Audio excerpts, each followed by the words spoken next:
O'Reilly. Looking for quality auto parts for your vehicle? Shop one of the 30 Raleigh-Durham O'Reilly Auto Parts stores. You'll find we have convenient locations, thousands of brand name products in stock, extended store hours, everyday low prices, and well-trained professional parts people. O'Reilly Auto Parts. Better prices every day. O'Reilly Auto Parts. Blog Talk Radio.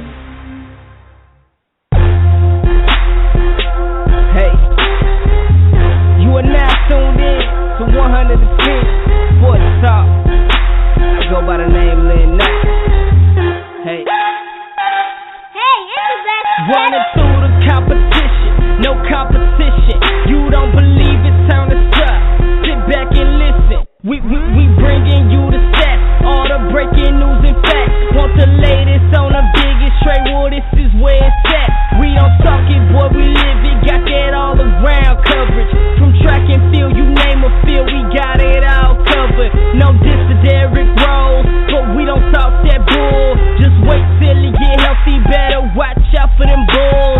Slide over the hockey, shout out to the Kings. Salute to LeBron James, y'all both got y'all rings. Looking for the real, you tune into the best. The sportologist and Mr. CJ Sports is up next.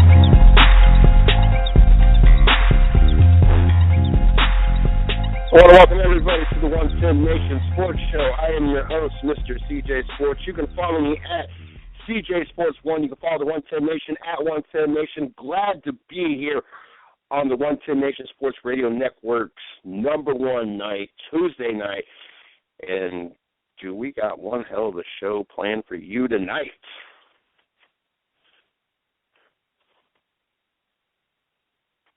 Full store. We got Hannah Newhouse returning to the show. Such a energetic, fun guest to have on the show. We've had her on probably a handful of times. Excuse me.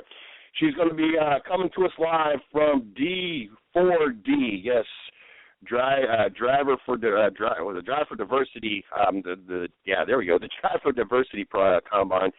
I'm looking forward to catching up with her, see how the rest of her season ended up going, how the K&N Pro gig is working for her, and then, of course, catch up on the Drive for Diversity, see how she's enjoying it so far, and see what is different this year compared to prior years. And maybe you find out, I know last year they did some live feeds, and you got to see some of the drivers out there on the track, so we'll definitely see if that is something available again this year. Then to follow that up, yes, that's the pre-party. And then we swing into the party. We got Patrick Taylor from Line Blowers. He's going to be joining us as we continue to wrap up talking Week 6 of the NFL. And then we jump into previewing Week 7. Best defense in the NFL. Who else in the hunt for MVPs outside of Roger and Brady? Jets and Patriots, Eagles and Panthers, Castle versus Giants, upset picks for Week 7.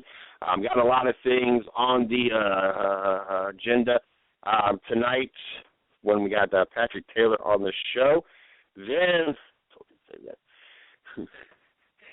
we got Izzo, yes, our NHL expert joining us. We'll be talking about Canadians and Blues hot start, Arizona's young talent, the NWHL, and much, much more when he joins us for the after party at 10:30. We promise tonight we are not going to disappoint, so definitely looking forward to that. And, you know, the day started off kind of rough, believe it or not. Had to be working 5 o'clock this morning. Almost. Well, I did kind of oversleep, but nothing dramatic. I was like 8 minutes late for work, which it's been a rarity for me to even be late to work, period, but especially the 5 o'clock in the morning shift. Usually we do pretty good about making sure that yes, I know I was 3 hours late for work one day. That was not because I overslept. That's just because I read the wrong schedule or read the wrong. I was out of work the other day. But anyway, it's a very rare that I had a tendency of being about 3 to 5 minutes late, but my boss lady was always late, hours late, so it never really bothered me, but I've made a point to make sure that's we're on time. And, you know, we fight some traffic sometimes. It kind of makes it unbearable sometimes coming off Fort Bragg. So sometimes we got to deal with that. But, you know, I started off the morning, 5 o'clock this morning at work and everything else. And I don't care how many days that I've opened. I am just not the morning person. Between doing these shows and not getting off until 11-ish o'clock, and then half the shows afterwards, either, you know, if it's Thursday night, Steve and I, and even Chris sometimes, we conversate after the show. Monday and Tuesday and Wednesday, if Miss Lee is not working, we conversate after the show. Then, of course, Shorty and I wind down after the show, watch some TV and whatnot. And most of the mornings, honestly, most of the nights, honestly, even if I got to be work at 5 o'clock in the morning, it's 1, 2 o'clock where we finally get wound down. I think it was almost 2 o'clock, if I'm not mistaken, last night before we got wound down and got to sleep. I'm just not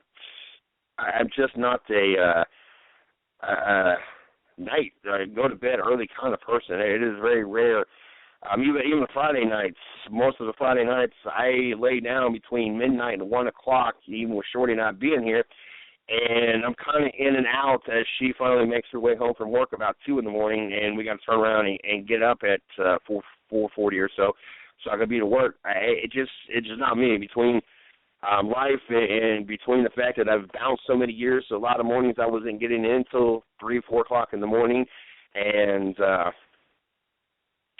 some of the jobs that I've worked that it has been late. I just used to not getting up early. Now, don't get me wrong. You know, if I'm not working, I'm up 7:30-ish, maybe 8 o'clock to let the dog out, and and then I kind of usually stay out towards the couch area to let the dog back in, and the kids are up, and so I kind of make my way out there. That way, you know, order is kept in the house, and I'm kind of in and out, usually most of the time up. Sometimes I find myself, you know, starting to work on stuff. Other times I'll catch whatever sports I can in the morning. Some mornings, you know, I'll doze in and out until 10 o'clock or so. But, you know, most mornings, you know, I'm still up at a decent time. Just getting up at 4:45 or 4:40 in the morning, it's just not me. And you know, there's nights that you guys will hear me yawning on the show, and usually that's what it's contributed to is, you know, early morning shifts, and I'm sure that I'm going to yawn a time or two for during this show just because of my sleep schedule. So, you know, this morning started off kind of as any other morning, so not really a great morning. I'm just not wanting to be up at 4:40 in the morning and not wanting to be working at 5 o'clock in the morning. But, you know, it is what it is. Got to do what I got to do to pay the bills and continue growing the 110 Nation. And since I went back to an older phone versus the phone, and it's kind of funny. I don't know what I got to do to change it, but I used to have the Note 2. Now, I got it brand new back when it was released, so you're talking, 3-4 years ago at this point. But it's still a much better phone than the cheap phone I had to buy when I switched from being on a regular plan with Verizon to prepaid due to the unemployment thing. And for some reason, I can't get the emails to, you know, automatically pop up when I get emails. So periodically, I got to refresh my emails, and so that the emails will come through. And something just said, you know, check your emails. And so I checked my emails this morning, and I see something come through and says something about credentials, and I thought it was just BS, junk mail or just something trying to promote something or whatever. And then, you know, I kind of looked at it a little bit more, and I said, credentials? What? You know, did I lose my? You know, Steve Billmeyer and myself, we're going out to the Charlotte Motor Speedway for the World of Outlaws on November 7th to do media coverage out there, and so I'm wondering what this credential thing is, and I open up the email, and I find out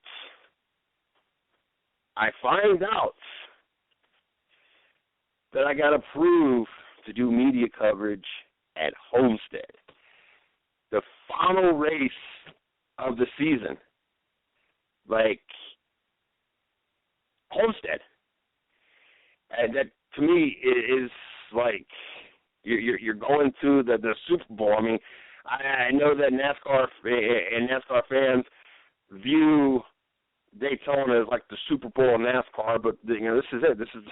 You're down to your final four, and I forgot that I even applied for Homestead.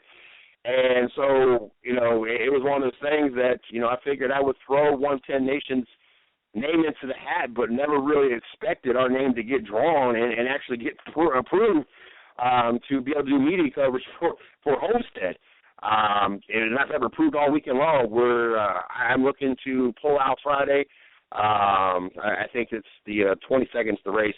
But pull out that Friday. I'm going to make a stop in Daytona to see my brother and spend the night there Friday night and get showered up and freshened up, and then head down there Saturday, catch the Xfinity Series race, probably either sleep in the car, or if we get finances rearranged, that maybe we get a hotel, or if anybody down there that's a 110 Nation listener or family or friend, let me know, and we'd love to be able to crash, take a shower, and then Sunday head to a Sprint Cup Series race, and then make our way back Sunday night, and possibly either stop somewhere and sleep or stop at my brother's and then continue making the rest of the way up on Monday. And I see this email, and I'm beyond ecstatic. I'm ready to run outside of work, do backflips, cartwheels, everything else. And no, not seriously, I can't do backflips. I can do cartwheels, but I'm way too big, and I'd be way too scared to try to do a backflip. But so we're sitting here, and I'm, of course, now I'm trying to butter up and plead my case to make sure that, we could fork that kind of money out, because, of course, everything comes out of our pocket. At the end of the night, the end of the year, some of the stuff we're able to write off in our taxes, but, up front, everything's still got to come out of our pockets, and, I don't know how the whole tax thing works and when it all gets written off, and, keeping a receipt of everything to try to write off as much as we can at the end of the year anyway. But, so I'm trying to putter up and, trying to say, look, I'd be forever in debt and everything else. And then the day proceeds, and right before the show, it's kind of why we started a few minutes late. We're sitting there, Shorty and I, sitting there chit-chatting. And she's going through this whole spew. I don't know if what it's going to be like not having you around for 4 days. We've been kind of hanging out and in this situation and then relationship for 21 months at this point now, and I don't think we've gone more than maybe 2 days, maybe a day, but maybe 2 days that we've not been around each other. So she was just stating how it'd be hard for her and weird and everything else, and it would be weird, but and she's like, why didn't you put me in for it and this, that, and the other? And I was like, I put you in for 2 other races, and I know that we had a discussion that we probably wouldn't be able to get you into more races, and if I didn't put you in for it, it's possibly because I was just seeing whether or not I could get into it. I didn't honestly think it would happen. I said, but there's a possibility I did put you in. I don't know. I don't remember even applying for this credentials for this race. So, there's a possibility. Why don't you check your email? There's a possibility. Well, why? They don't send me an email in any other time that I've been approved. Well, that's because that's SMI. It's different. That's just under one account. They send me the email. When I had to do Homestead, I had to fill out individual forms and put individual information on. It was a little bit different. I was like, why don't you just check your email? And as soon as she opens her email, you could see it was like Christmas morning on her face. And she lights up, and NASCAR and Homestead hooked us up. And they take care of both of us, Shorty and I. We'll be able to go out to Homestead and enjoy a weekend at a track we've never both ever been at, and be able to be part of the media coverage and the festivities the final race of the season, and be there when they crown the 2015 champion for the NASCAR Sprint Cup Series. I tell you what, that's very exciting. To go knowing that one day I had an employee of ours, Brandy Summers, the late Brandy Summers, and her tell me that we can purchase press pass credentials, and I think at the time it was like $30-$40. Now it's like a couple $100 to get it for 3 or 4 years, and I think it was 3 years.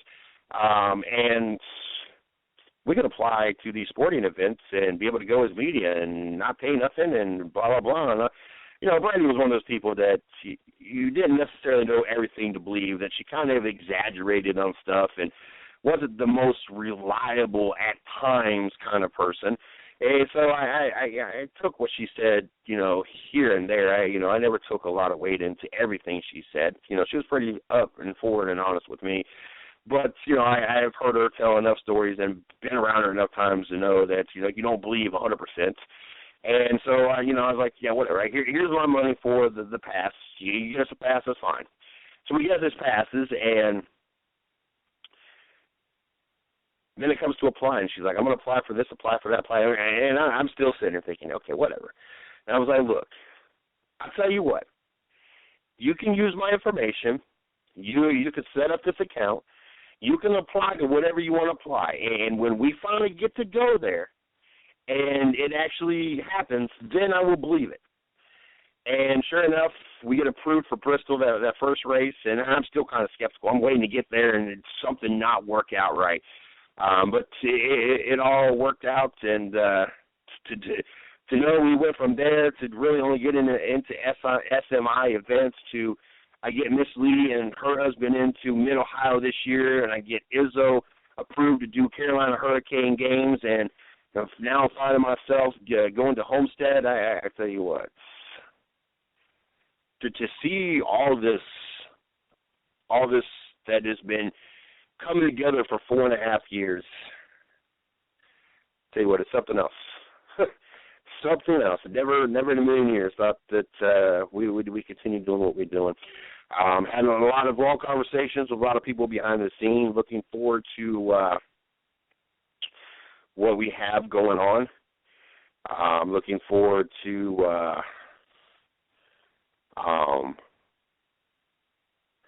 lot of great things here at the 110 Nation. If you've not checked out our website, make sure that make sure you guys check out our website at www.the110nation.com. There you go, the110nation.com. There you go. Also, if you've not checked out our blog site, go over to www.the110nationsports.com. If you're not checking out our fan page, go to my fan page, Mr. CJ Sports. You can check out the site and the sports side of the house, 110 Nation Sports, and the guest and the radio side of the house, 110 Nation Sports Radio. So make sure you guys check that out. And also, and this is kind of one of the big discussions we had today, there's two big plans going on here at the 110. Well, there's more than two big plans, but two of the big plans that we're currently working on is, one, we need to get at least 100 follows on Spreaker. So when you catch this show, go over to Spreaker, especially if you're catching this show on the Spreaker platform. You're already there. If you're not there, even if you do not have an account with them and you can just use your Facebook information to log in to sign up for an account, even if you got to sign up for an account, it only takes you 30 seconds. So it could take you as little as 15 seconds. It could take you as long as 30 seconds to simply get into Spreaker and then hit the follow button underneath our 110 Nation logo. The reason we need at least 100 follows, that is one of the requirements for us in order to get on the iHeartRadio network. Now, with the network exploding the way it is, this would only help us explode just that much more. To not only get on the iHeartRadio, but at the same time, I would work on getting us on TuneIn Radio as well. The numbers are going through the roof. We're expanding, but we want to expand at a greater pace of what we've already expanded. We've already got at least one show in the works that if we get on the iHeartRadio network, we will have that show, and with them that we bring in a sponsor with them, which could, obviously help very, very numerous ways for the 110 Nation. That is the first plan. So however you catch the show, it doesn't matter to me. It matters to me that you guys go over to Spreaker.com and find the 110 Nation Sports, the 110 Nation Sports Show, and follow us. And if you're a fan with us on Facebook, I constantly put it on Facebook. Even if you don't catch the link of me talking about it, if you catch any of the shows on the Spreaker edition through Facebook, you can just follow it while you're there. If you got any questions, any complications, you can either tweet me at CJSports1. You can email me, MrCJSports@gmail.com. If you're a personal friend or family of mine, you can DM me my personal Facebook account. You can DM me on the Mr. CJ Sports fan page if you're a fan. I don't care how, you get a hold of me, but if you need help for us to show you how to follow, please just let us know. We're sitting at 40. We got a little ways to go. We got over 30,000 followers on Twitter. We got a few thousand on Facebook. Between the shows, between the sites, between all the social media, we're looking at a good 40, 50,000 easy fans and listeners, easily. And yet I can only get 40 people to go over there and like us on Spreaker. We would really appreciate you going over there. Steve Billmeyer, Chris Creighton, Miss Lee, Shorty, myself, Izzo, Patrick Taylor, all our staff. And, it's one of the things that once we can get on there and we can continue to expand and provide opportunities for other people as well.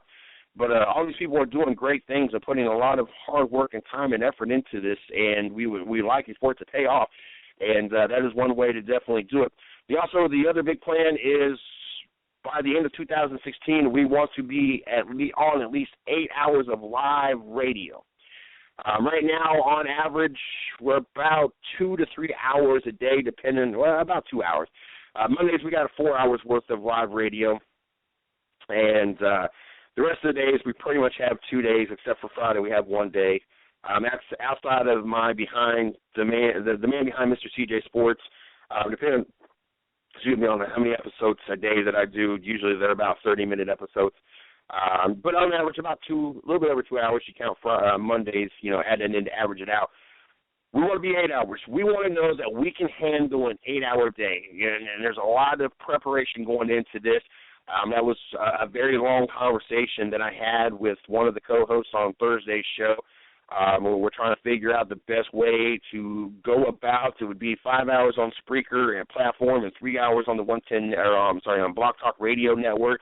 Is it going to be just a 3-hour 110 Nation Sports show at night, except for the weekends? We have Phil another show, and then the other 5 hours used in the morning for morning talk, since more people listen to Sports Talk Radio in the morning. There's a lot of planning and a lot of things that got to go in. On top of the planning and how we're going to do this, but bringing in the talent. But that is the other goal. We're looking to go 8 hours a day live radio.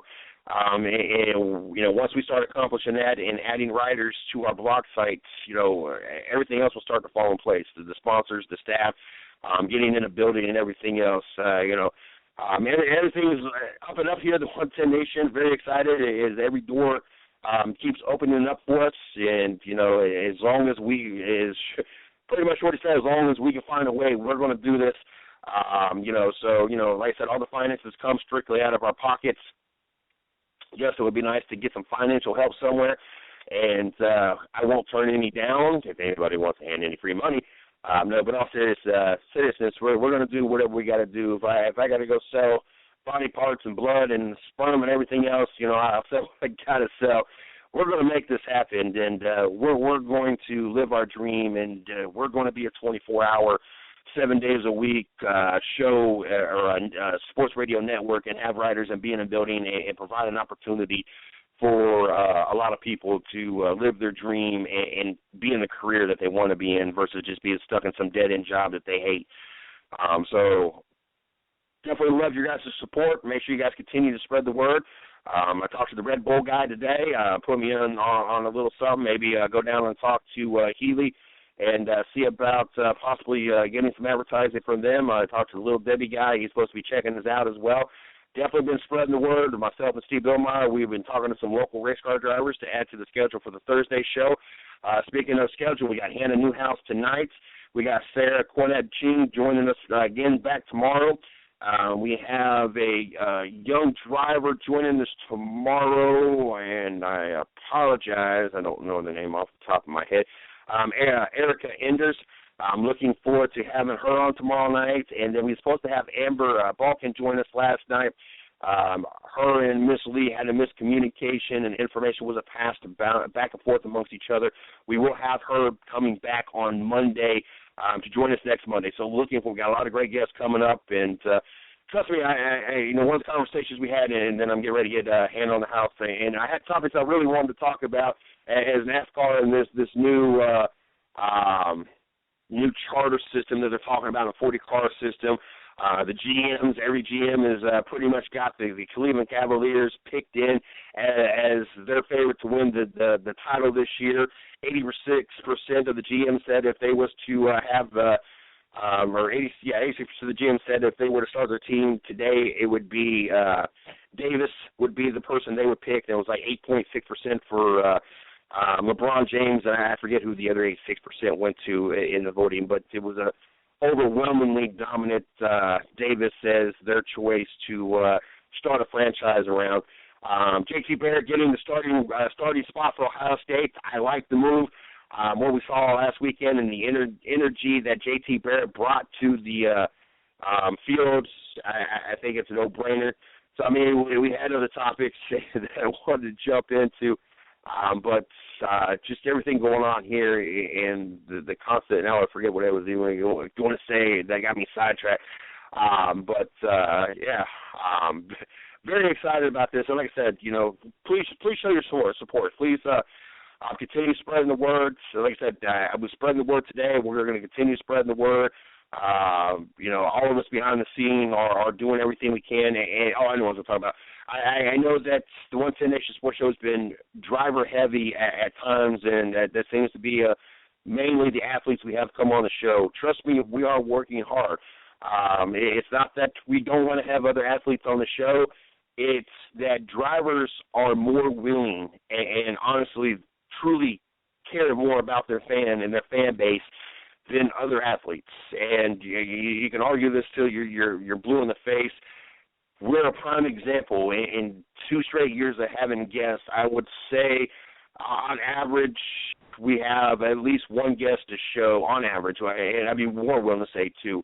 And you figure 3 shows a week times 52 weeks, 150 shows, so you're at least looking, I'd say roughly 200 to 250 guests. I would say maybe in 2 years that gives you 400 to 500 guests. I would say at most 10 of them were non-drivers. So that's just a testament of how much more the drivers out there care about their fans and like to have the relationship and be a little bit more on a personal level versus other athletes. I'm not trying to knock other athletes. It's just what it is. I've reached out to many different levels. I've reached out to many different sports, and it could be male sports or female sports. I've gotten replies back, but as far as I get a yes, but then I never hear back from them again. So that is what it is. But we're going to continue doing what we're doing here, the 110 Nation. We're going to continue to grow. We are going to be on the iHeartRadio network if it kills us. Hopefully before the 2016 year, but if not before the end of the 2016 year, and before the end of the 2016 year, we will be 8 hours live a day on the radio, and we will continue to grow. We got everything set. So we got the pieces in place to set a good foundation. Now it's just word of mouth and continue to share and continue to do what we're doing, which obviously we're not doing too bad at it. But, hey, I'm sorry. Like I said, I had a lot of sports to talk about, but we got time with Tanner Newhouse and to talk some racing. We got time with Patrick Taylor to talk some NFL. We got time with Izzo tonight to talk some NHL. It just not only finding out that I've been approved to go to Homestead, but Shorty's been approved to go to Homestead. So we've been kind of riding on cloud nine. Like I said, had the opportunity to go to Bristol, Kentucky, Atlanta, Charlotte, been to Rockingham, been to Daytona, but Rockingham and Daytona weren't media approved. I was actually approved for Texas and Las Vegas. We just never made that trip out there. But like I said, applying for Homestead, I knew it was a shot in the dark. Didn't honestly think it would happen. Like I said, I forgot I even applied for it. And, so that was a very unexpected email today, a very pleasant email. And they were very giving on top of that. Like, everything that I applied for, like SMI, we never got any parking passes. We never got any photographer vests. Never, it was just kind of the bare minimum. Homestead hooked us up. Got parking. Shorty gets a photography vest. I'll be even willing to bet this might actually be the first race in the 20 or 25 races that I got to do that we might actually have 110 Nation on a name tag and actually have a seat. I talked about this in prior shows, and I'm gonna get ready to get Miss Hannah in the show. But I talked about this in a prior show, and also on the one of the episodes or the installments of The Man Behind Mr. CJ Sports, we've never been approved or never had our name tag. There was one time, and that's because Miss Brandy was with me, and she kind of threw a fit, and so they scribbled the 110 Nation on a sticker and put it on a slot for us. But we've never actually had a assigned seat anywhere. I can't tell you how many times I've either stood the whole time or I've found a corner to go sit in, or what wall I've leaned against, or just said, you know what, I'm just going to lay my stuff down on the wall and I'm just going to go walk on down pit road the whole race. This might even be the first time. The way that Homestead has been unrolling the carpet and just kind of letting us have everything we asked for, I'm kind of excited on the possibility of actually having an actual name tag and actually having an assigned seat for once. Even the other time that Shorty was actually approved, she actually wasn't approved for the media center. They just never paid attention, and they just let her go in with me every time. And we didn't invest in everything else like that. Like I said, SMI, I'm glad that I have a good relationship with them, and they, we got a race November 7th, the World of Outlaws that we're going to at the Charlotte track. I have a great relationship with them, and I'm thankful for it. But they just seem not to be very giving out there. So I feel real confident on what Homestead is offering, and looking forward to be down there to see the champion be crowned, watch the Final Four duke it out, and I tell you what, I hope now more than ever that next weekend at Talladega kind of sets the tone for the Final Four races. I want to see some friction. I want to see it be an all-out slugfest at Homestead this year, especially since I want to be there. So looking forward to that. Well, without any further delay, we didn't have Hannah Newhouse scheduled to listen to me sit there and talk and enjoy the wonderful show. As a matter of fact, we scheduled her to come on and talk on this wonderful show. So without any further delay, let's get her on the show. How are you doing tonight, Hannah? I'm doing good, as always. Thanks for having me on. Oh, no, the pleasure is all ours. Enjoy having you on. You're probably one of the most energetic, go-happy people that we've ever had on the show, and it's just you're just a ball of energy every time we bring you on. So I'm looking forward to talking to you tonight. As always, before we jump into this, I want to give you an opportunity to plug yourself, social media, website, sponsors, anything you want to throw out there real quick before we jump into this. Yeah, of course. So for social media and stuff, you can follow me on Facebook, which is just Hannah Newhouse Racing. Other social media outlets is H Newhouse Racing. And for sponsor plugs, of course, Boise State University, I owe huge thanks to them. They've been awesome to me as far as being sure that I'm able to go to college and chase my dream of being a race car driver. So a huge thanks to them. And then, just all my sponsors at the car store, everyone that's helped me get to where I am today. Now, I hate going this route every time we talk, and I feel like such a creeper every time I do this, but you do post a lot on Facebook in my defense, but was that your father that was racing the other day? Yes, it was. He ran the Canaan West race at All-American Speedway in Roseville, California. And how he ended up doing? I think he finished I want to say 14th. Maybe 15th. I was doing PR for 2 other drivers, plus working for Canaan Filters and shadowing and DSN. So, honestly, I have to be honest, I really didn't pay attention to where he finished that much, which sounds horrible, but, man, I was busy, so I had my work cut out for me as was. I can imagine. You had time for some pictures, though. I did get to see you take some pictures with your father, so that was rather cool. And it's got to be really cool to have that kind of opportunity. Not everybody gets to do their dream and have their father or any other family member part of that and be out there as well. So that's got to be a really cool feeling. Oh, for sure. I mean, I was so stoked. He actually called me a couple weeks ago and was like, hey, I've had an opportunity come up. How do you feel maybe about possibly me driving a Canaan West car? Because I already made other obligations and my car wasn't ready, and it was just perfect that my dad could get in the car and go. I mean, there was no altercations that needed to be made. And I was like, yes, please, you have to do it because, he's a super late model champion, a modified champion. He's just an all-around amazing driver. And so I was stoked for him to actually get the opportunity to, you know, do this and to drive a K&N West car. Now, how did the rest of your season fare for yourself? I did get the opportunity. They played it twice. I know you had posted it on Facebook that they were televising one of the races on the replay on NBC Sports, and I think I caught it earlier in the day. Then I saw your post for the later time, so I got to rewatch because I missed like the first so many laps. But I did get the opportunity to actually see you on TV for once, so that was rather cool. I talked to her. But how did the rest of the season go for you? Well, I believe, did you say I talked to you before the Meridian race, right? I believe so. Yeah, so we ran the K&N West race at Meridian, and we had an okay car. I mean, we probably at the end of the night had a top 10, I would say 7th place car, and on a little quarter mile like that, man, you just beat and bang on each other all night. And about 40 laps into 208 laps, me and the chainsaw Johnny White got into it down the front stretch and sent me sailing through the infield. So, of course, had to start from the back, made my way back up, and just was involved in another accident. I got taken out again, went to the back, and with about, I want to say 15 to go, I cut a right front flat. And so went down laps under green trying to change that. And we came back, I think, to rally back to like 13th. And it was just a long night. And, I mean, I ran, I think, one super late model race since then.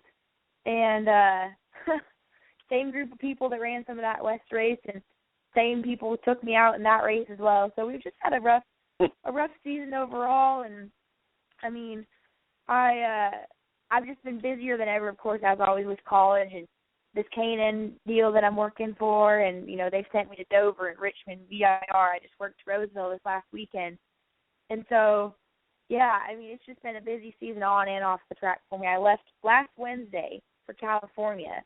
Went to California till Sunday, hopped on a plane, flew to Virginia. I'm still in Virginia as we speak. Tomorrow night I leave for Vegas, and I'll be in Vegas till next Monday. So that was going to be my next question. That was going to be my next question. How is the K&N Pro gig working out for you?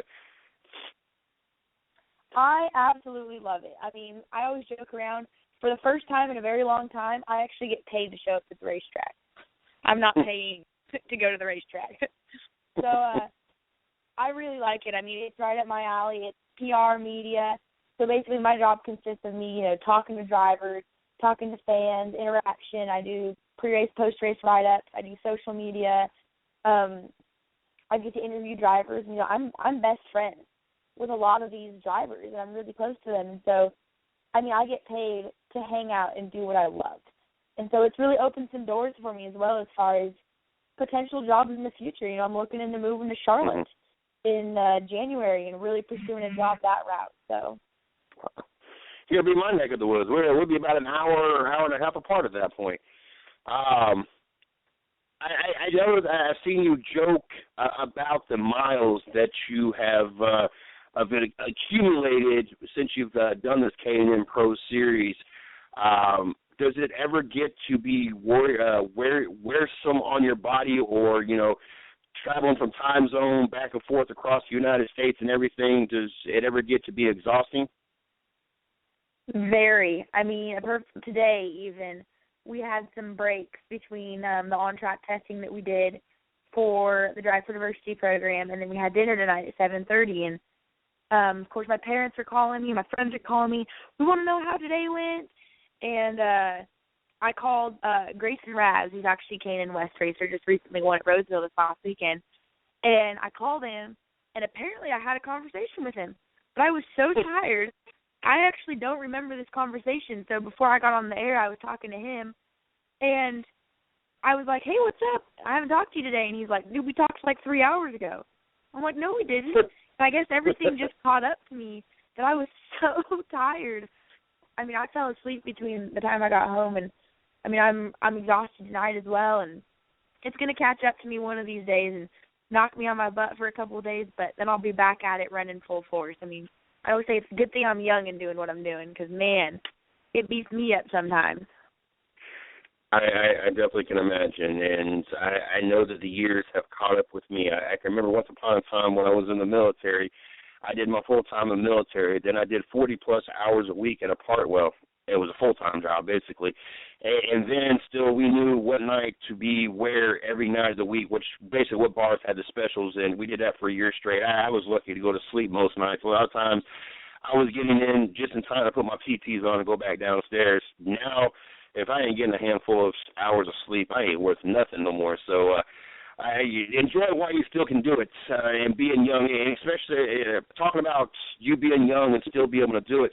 Also, you're very big, especially lately. I've seen more of it on, come through my time feed about your health and staying in shape.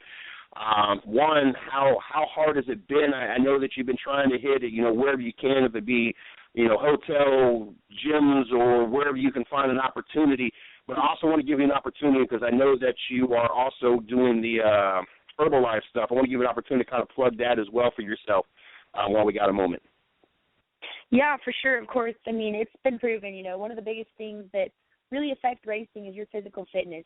200 laps into a race, the person that's fatigued, they may be a better driver than anyone on that track, but if you have fatigue, you're going to be mentally and physically slower than the rest of the field. So physical fitness is a huge part. And last March, I broke my arm at a super late model race at Kern County Raceway, and I was in a cast for 6 months and then physical therapy. And really, I just let myself kind of slip away as far as my physical fitness. I'd lost strength, all that stuff.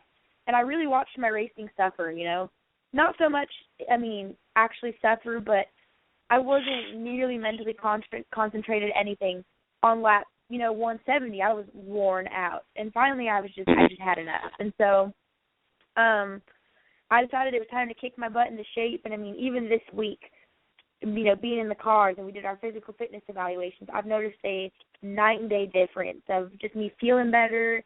My endurance is much longer. I just feel better. And then, of course, Herbalife is actually someone I'm an independent distributor for. They help me out a ton. They've been huge for me because obviously I'm so busy all the time.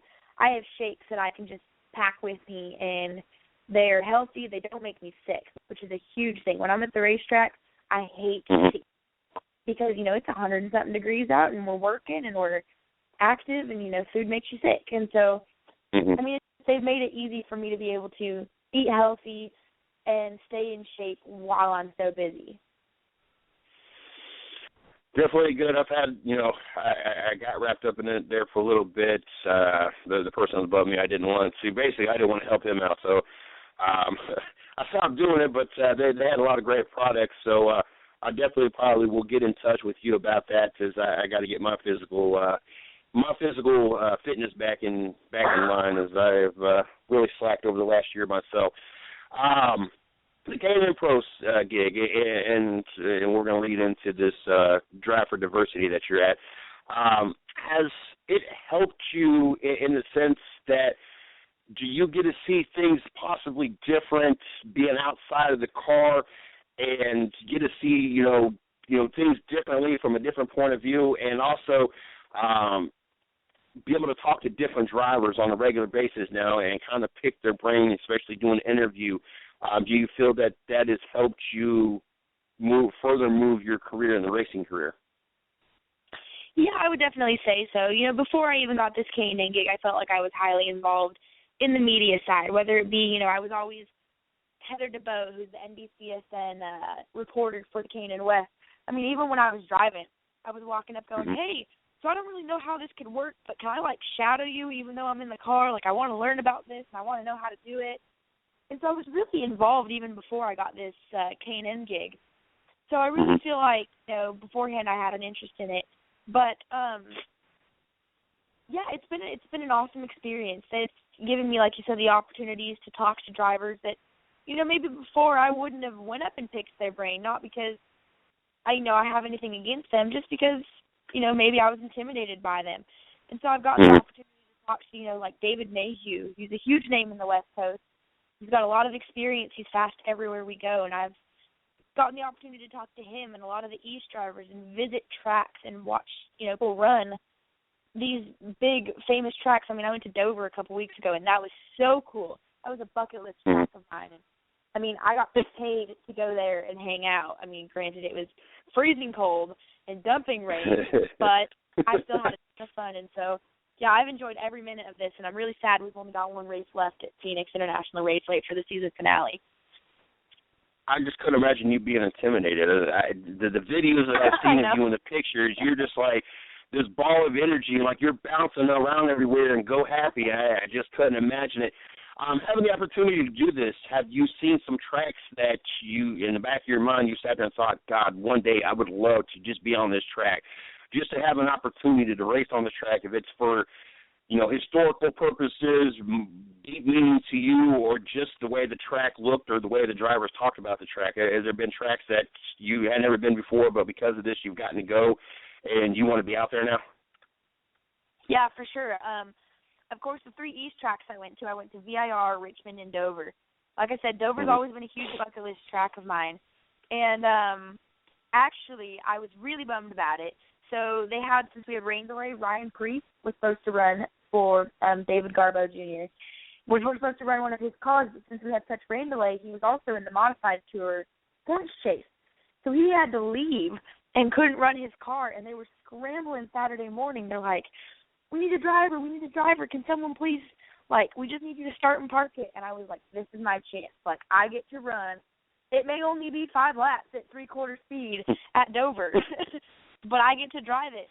And turns out, of course, I didn't bring any of my gear, because who would have thought there'd be an open seat at Dover. Also, being 5'4" definitely poses its challenges.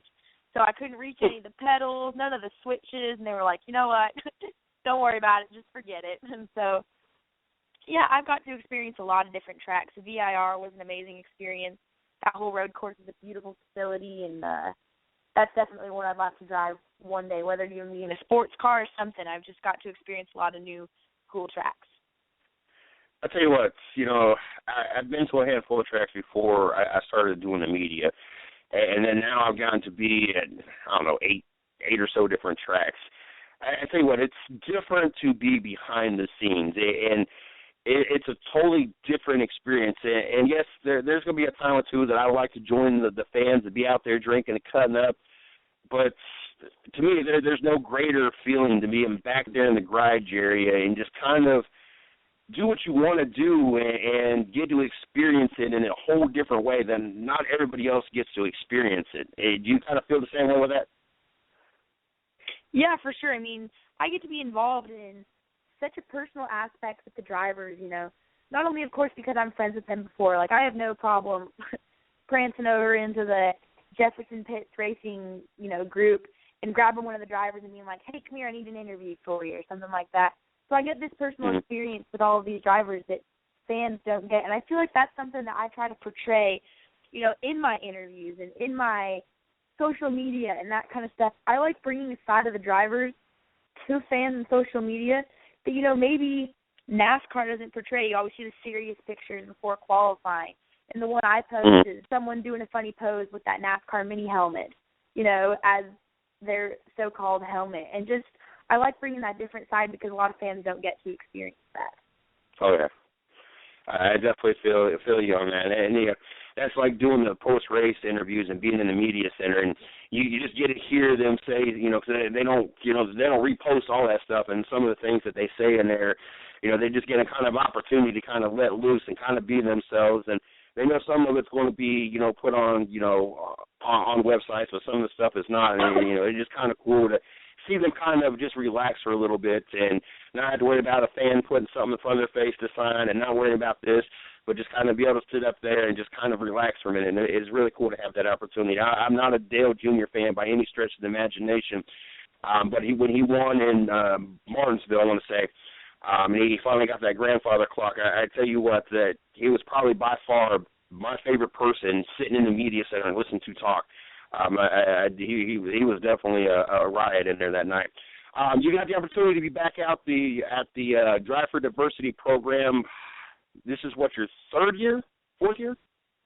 This is my 4th year, yeah. I always, you know, I'm only 18 years old, but I feel old when I feel like I've been back here for 4 years. I mean, I'm like a seasoned veteran back here.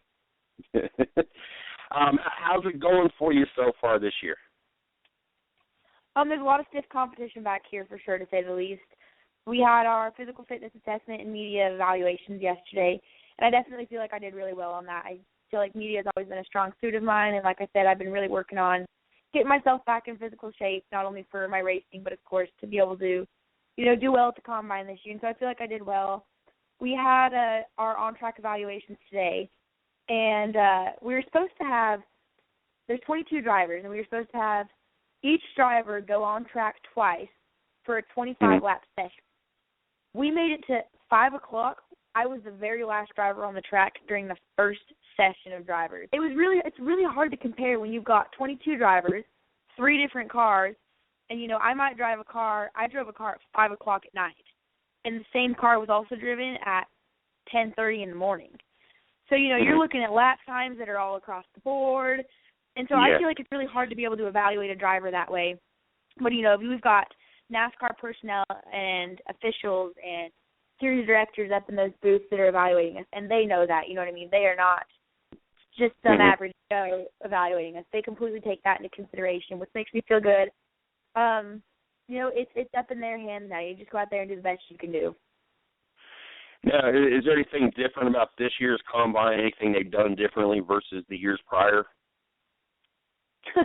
Well, this is like totally off the wall, but they gave us really cool backpacks this year that have NASCAR diversity, and I was super stoked about it because I ripped my backpack in the airport because I overloaded it with all my schoolwork, and they gave us backpacks this year, so that's new. But other than that, no, it's been pretty much like the last couple of years I've gone, so it made me feel confident going in that I knew what was going on, from the get-go. Now, are they doing any of this live? I know last year we actually got to interview you while you was there as well last year, and I know that they did live feed where we could see, different drivers on the track at different times. Did they do anything, or are they doing anything like that again this year? I don't think they are. I haven't seen anything or heard anything of that live feed again. I know we've had a couple local Hampton Road radio stations that have done live coverage all day, but no, we haven't had any video coverage, nothing really that's been covering the combine this year. You can follow all of it on social media if you follow NASCAR Diversity and Rev Racing, but other than that, there's been no live video footage this year. Yeah, between you and Natalie Decker, I follow her as well. She was on one of the shows, Racing with Big Sweat, a few weeks back. I've got to see a lot of different photographs. I know I follow Allie Kern. She's out there as well. I don't think she's really posted as much this time around, so I didn't get to see much out of her. So it's been really cool just to see everybody and see the different people you guys have been able to take pictures with and who's been out there. I know Daniel Suarve, or however you pronounce his name, for the Joe Gibbs Racing team. I saw he was out there. What do you guys got going on tomorrow? And tomorrow's your last day, correct?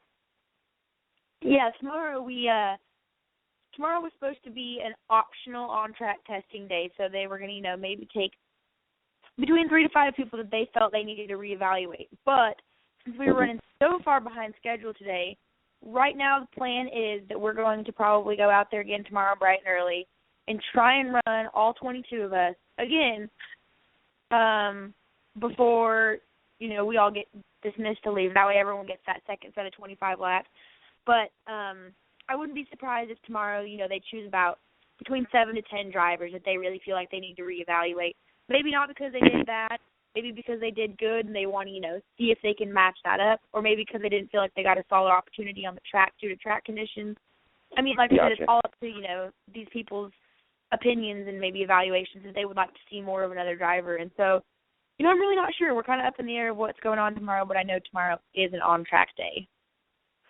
And how cool is it to have the opportunity to be out there with these other drivers and them having the same opportunity and kind of be able to, maybe possibly, create friendships. I think one of your posts talking about a new friend or whatever. How cool is it to have this opportunity to basically make friends and basically make, more networking for yourself and, more people to really network with?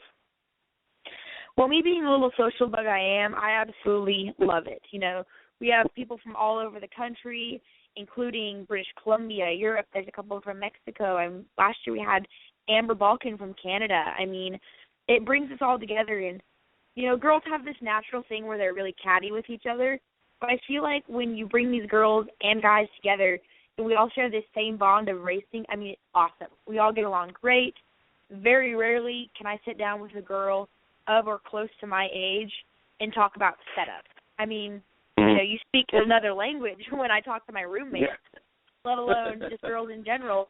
And so it's an awesome experience. You know, you make some of these friends for life. There are people from the very first driver combine that I went to that, I mean, Jessica Dana from Washington State, her and I first met at the Driver Diversity Combine in 2012, and I mean, she claims she's my older sister. We've just grown so close since then. So it's an awesome opportunity to expand, like you said, not only your social networking, but just your group of friends in general.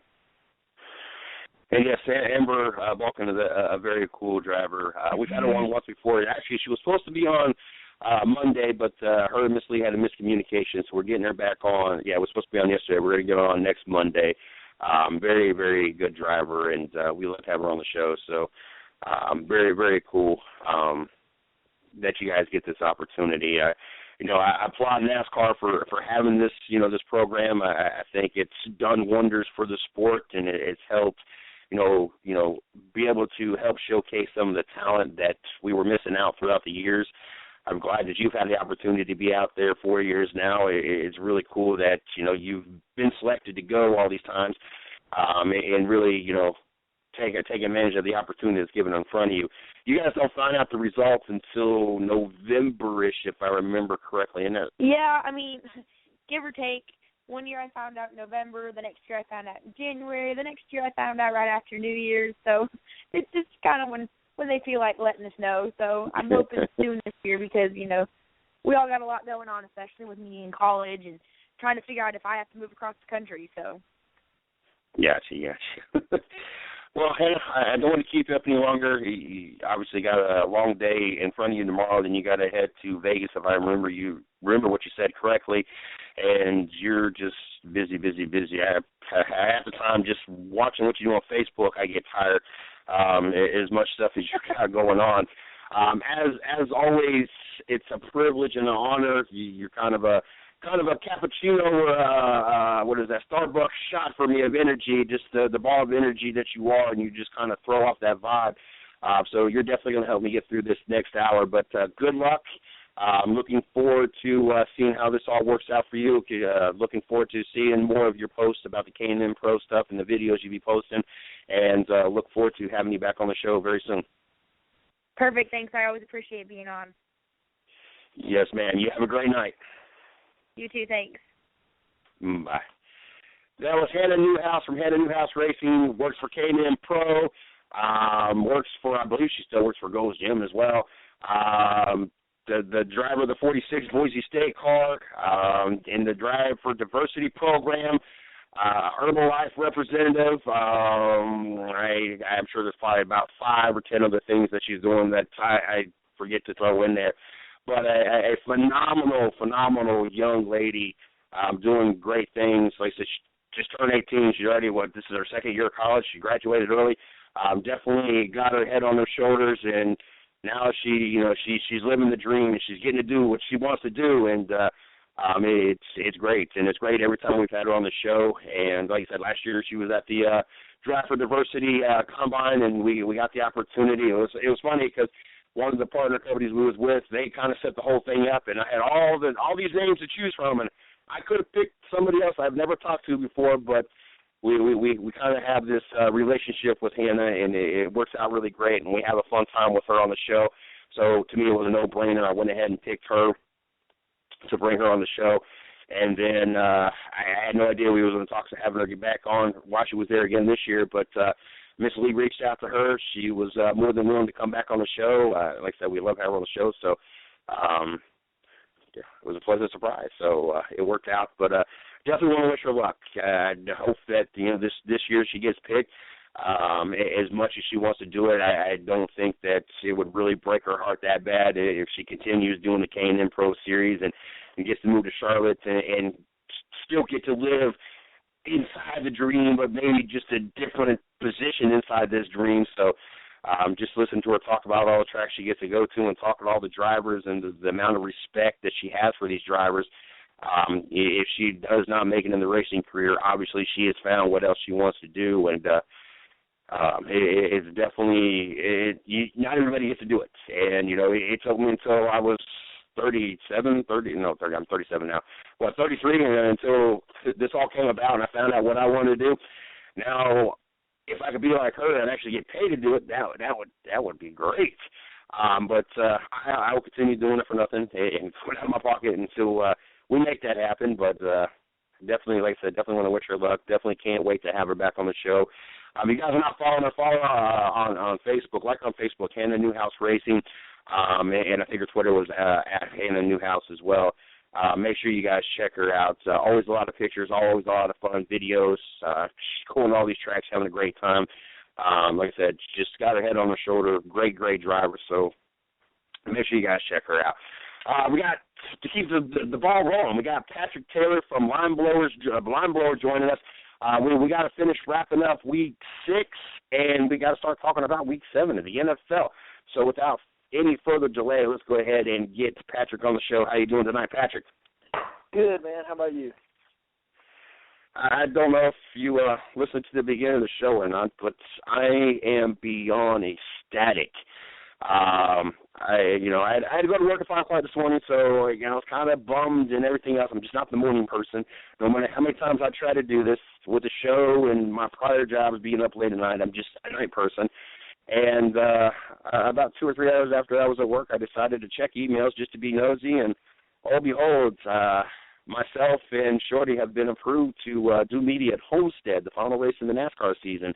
I forgot I even applied for it, and I honestly thought it was a long shot, just thought I would throw the name in there, see what happened, never really thought we would get approved.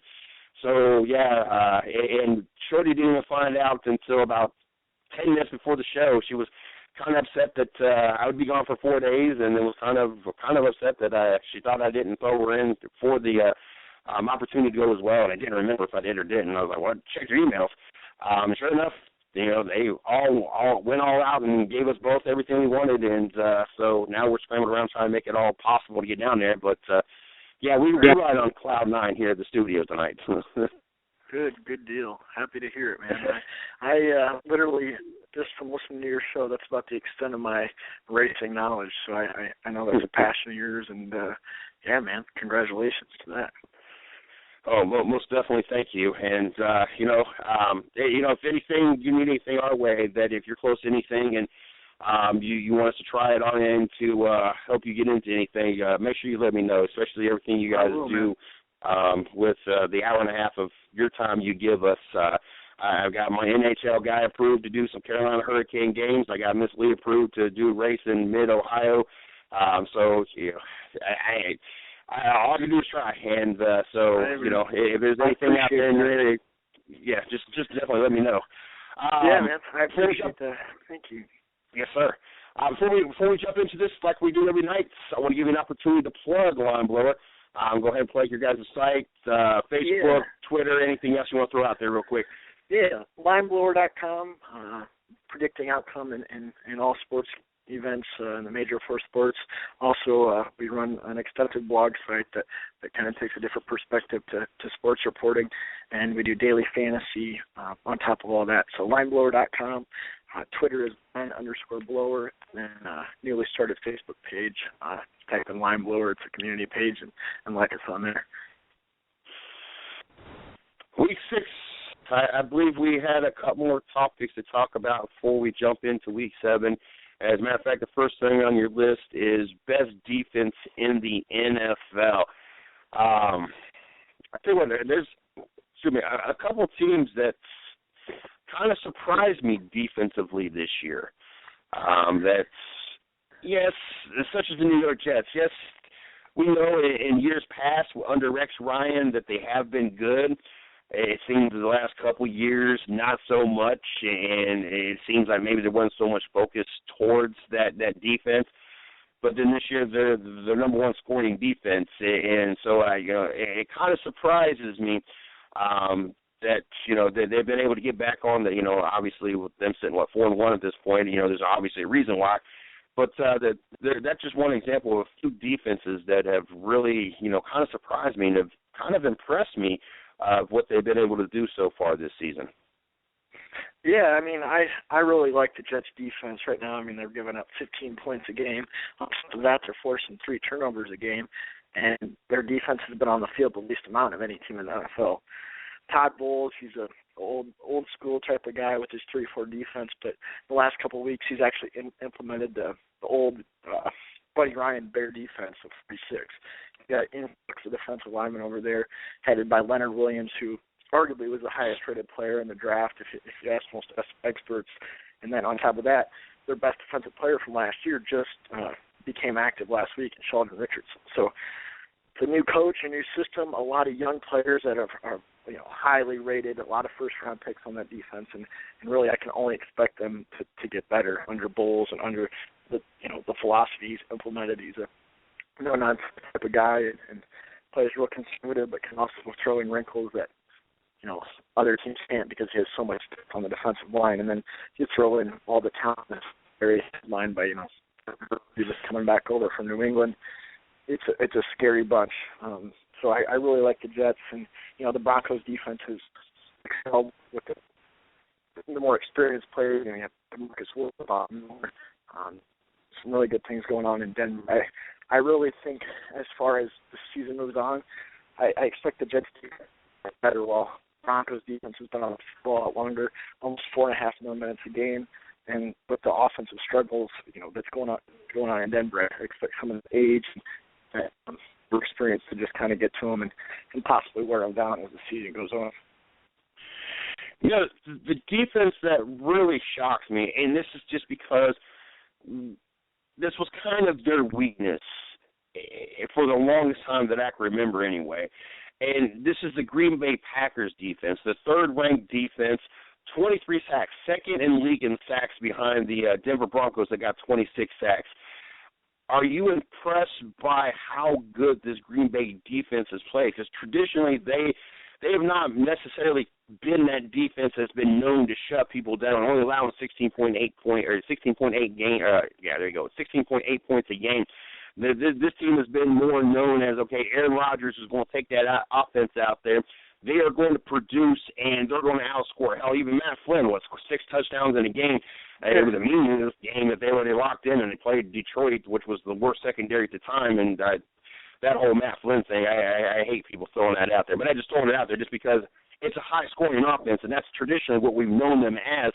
But you see this Green Bay Packer defense sitting third and allowing as little points and being second in sacks. I mean, I know they've always had talent on the defense, but it just seemed it never came together.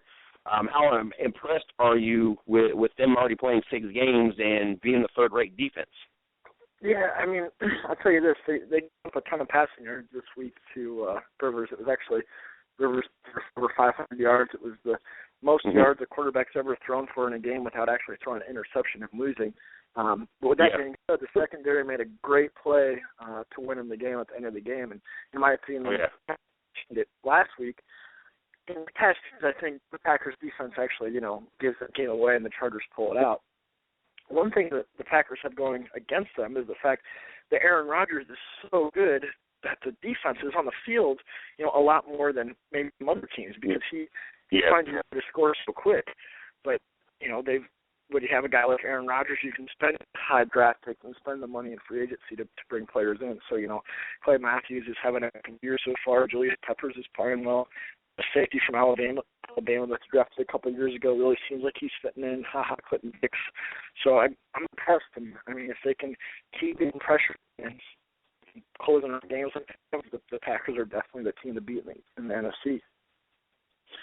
Now, 2 teams defensively that surprised me. One, I'm surprised that the Bengals, as much attention as they have gotten, I'm surprised that their defense is only the 9th-ranked defense in the NFL. But the Eagles, as much garbage, and I know it's obviously more offensively that a lot of people are talking. I mean, Sam Bradford, even in the win last night, I believe he still threw like 3 interceptions or whatever. He it was still kind of all over the place, and it just now DeMarco Murray is finally coming into his own in this offense, and there's not a lot of things you can say positive about this Philadelphia Eagles team, but you can say that the Eagles defense, 6th ranked, and I think what impresses me the most is the 10 forced fumbles and the 8 interceptions. I mean, they are providing themselves with opportunities. That's 18 opportunities right there. There's not too many teams looking across this board that is really even in the same field. Who I'm seeing has got 17 is the Giants, which obviously should have made last night's game at least somewhat more interesting than what it was. But ain't nobody else really close. I'm kind of surprised. To me, it seems like a defense that's kind of riding underneath the radar. Yeah, and I mean, kind of going back to the analogy I use with the Packers in the sense that the Eagles' offense, is geared to run at a very high tempo. So if they go 3 and out, which they have done more this season so far than any other season, Chip Kelly, that defense is on, they get less than a minute of a break to have to go back out there. So sometimes the best thing you can be is not necessarily the most stout defense as far as giving up yards, but the most opportunistic defense in terms of creating turnovers, because, like you said, that puts the offense in a position to succeed, take advantage of a shorter field. In the Eagles' case, I feel like they've played more teams that, Eli Manning made some bad decisions last night. The thing that concerns me with the Eagles is they have a lot of injury troubles in the middle, at the middle linebacker position. Kiko Alonso already out. D'Amico Ryans hurt last night, and then Michael Kendricks also hurt. So they're down 3 linebackers. So as they move forward, I'll be interested to see how, they can deal with some of the injuries there. But definitely the opportunistic defense and the ability to create turnovers has helped them so far, and definitely a surprise to me as well. Now, one more question about the defense before we jump into these next topics. I don't want to consume all the time on it. But how concerned would you be if your defense is allowing 400-plus yards a game? You got the Indianapolis Colts, the Cleveland Browns, and the San Francisco 49ers and the New Orleans Saints all allowing 3 of them allowing 405-plus yards. The other one, the Colts, just over 401 yards per game. How concerned would you be as a head coach knowing your defense is allowing basically the other team to kind of do what they want and go up and down the field? Yeah, I mean, it's definitely concerning. I mean, if you have a great quarterback, you can stay competitive with the defense that gives up that many yards. If you have a team that can score quickly and not take a long time to sustain drives, you can kind of stay competitive getting up that many yards. But it kind of goes back to the old Bill Parcells rule, and that's the fact that for every 100 yards of offense the team creates, hypothetically you should have 7 points. So 400 yards, I mean, you're looking at giving up, upwards of 28-plus points a game, and then that's not including any turnover margin. So if you score more than 28 points every week, you better hope you have some offensive weapons to match that. And the teams you've said just haven't played that well offensively, and that's why they're 500 or below. I mean, the Browns have to score, 30 points a game. It's going to be a long season for them. It's a long season every year for the Cleveland Browns. Oh, my goodness. Excuse me. The next topic is who else is in the hunt for MVP other than Aaron Rodgers and Tom Brady? Yeah, that's a really tough question. And there's a couple people I guess you could throw out there. DeAndre Hopkins of the Houston Texans leading all receivers and having a really great season. Phillip Rivers, even though the record doesn't reflect it, Phillip Rivers is having a really good season. You figure, 5 games into the season and already over 2,000 yards. But if I had to pick one person that I feel that should be in the conversation of MVP with those two is Devontae Freeman of the Atlanta Falcons, and just because we have not seen a really effective run game in Atlanta for a while. They brought in Steven Jackson. They've had running backs, but none of them was really effective, not the way Freeman has. And I think that's helped open up the pass game even more, and I think it's helped give Matt Ryan a little bit more time in the backfield, because now the defense can't constantly rush in on the quarterback, because now there's a threat of a run game.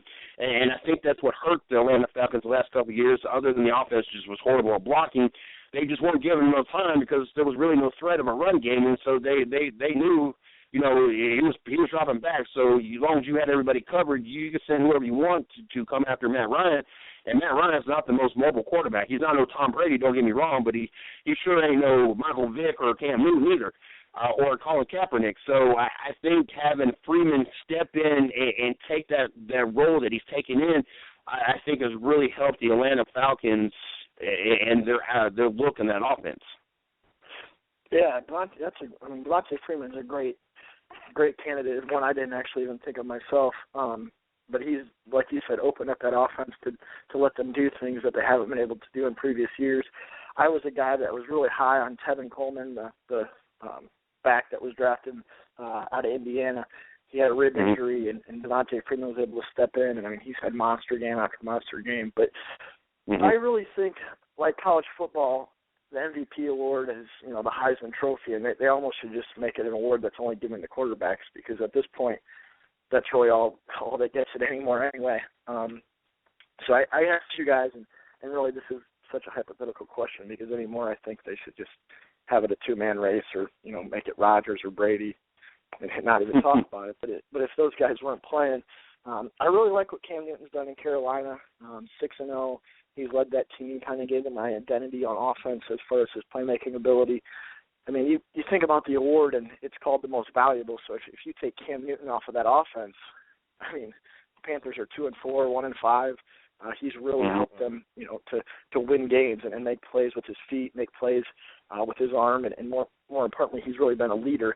Something that a lot of the analysts and the scouts and things really doubted he could do when he came out of Auburn, and he had the issues with transferring from Florida and going to the junior college and all the things that kind of surrounded him. So he's really settled in. And the next guy, I can't believe I'm going to say it, because I've never really believed him anywhere near this conversation, but Andy Dalton had a heck of a season. Almost 1,800 yards passed. That was the name I was clicking on right now, so I could see what his stats were. But yes, I had to throw him, because I don't even think he's thrown an interception yet this year, if I'm not mistaken. I think he's thrown two. I want to say two, maybe not though. He has 14 touchdowns, and he leads I think leads the league in quarterback rating with 116. What he's done in Cincinnati, 2 interceptions. Okay, but still, I never thought that Andy Dalton would be in close to that conversation. When Cincinnati forked over all that money to him, I just thought it was hilarious, because I couldn't understand how they did it. He's definitely earned it through the first 6 games, and I'd like to see if he can keep it up and sustain it, and as their schedule gets a little tougher and they have to play some tougher defenses with some higher pressure situations, if he can really duplicate the performance he's had for the first 6 games. In the first 6 games, he has got more than half of the total yards he threw in 16 games last year. He's already got 1,761. He didn't even have 3,400 last year. He's averaging 293.5 yards a game. Of course, he got the 4 touchdowns, 2 interceptions. He did lose 1 fumble with that. But, yes, that would have been my second choice. That was the exact name I was looking up. I just wanted to get his stats before I threw it out there. So we were, and yeah, I am the same way. I laughed when they got this contract. There was a lot of upset Cincinnati fans when they did the whole contract thing. I'm still holding back, because tradition or trend is the last 2 or 3 games of the season in the playoff game, they fall apart. Andy Dalton, Marvin Lewis acts like all of a sudden he can't coach a team. I want to see how this season ends for the Cincinnati Bengals. As much as I am anti-Cincinnati, and as much as I will catch hell from my family and friends, if it's going to happen, just get it over with. I'm tired of having to hear it every year, and then, yes, I get at the end of the year be smiling because their team didn't make it. Not that it's any better, because my team didn't even make the playoff anyway. But let's go ahead and pull the Band-Aid off.